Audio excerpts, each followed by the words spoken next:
This illustration deals with working space, NEC 110.26a, informational note. And the first thing I'd like to point out to the right where the arrow points to the equipment says electrical equipment is 1,000 volts or less. So that puts us in table 110.26A1, 2, and 3. Now, sections would review. Now, secondly, notice this wall to the left there. Insulated type, grounded type, electrical equipment, opposite electrical equipment. Those are the three rules in A1, A2, and A3 to our table 110.26A1. And notice one wall could be insulated type, or it could be the grounded type, or electrical equipment, opposite electrical equipment. That's something that we have to determine. And then once we do that, let's give an example of the conditions that are below the table. That's the third thing. So look at working space right above the equipment. Condition 1, 3 foot maximum per NEC for any voltage that would be 120, 240, 120, 208. In other words, you wouldn't exceed more than 150 volts to ground.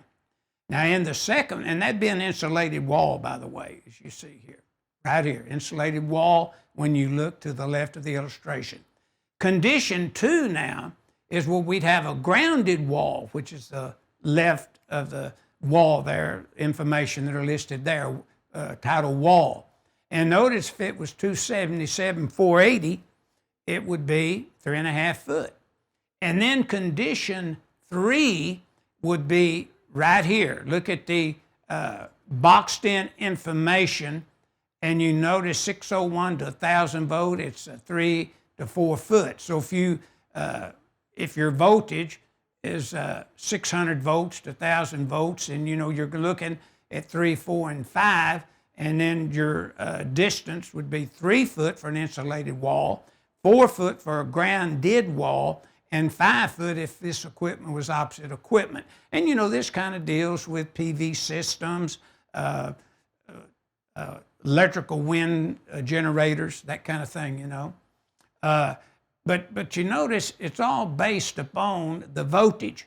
So if you had 0 to 150 volts, it's 3 foot for all three conditions. You haven't exceeded 150 volts to ground.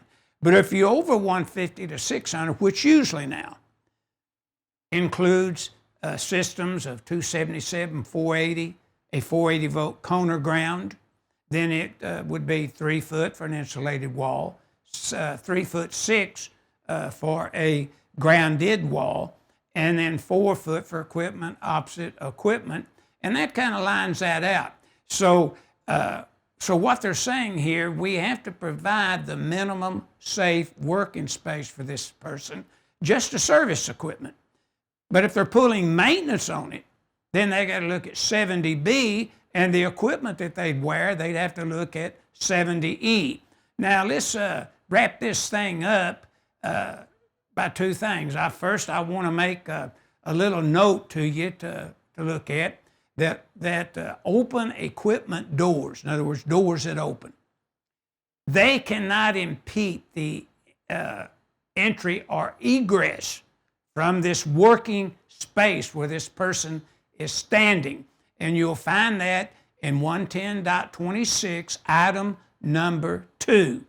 Now to finish this and look at our final thing, let's just look at the note right to the right of the equipment. This is important.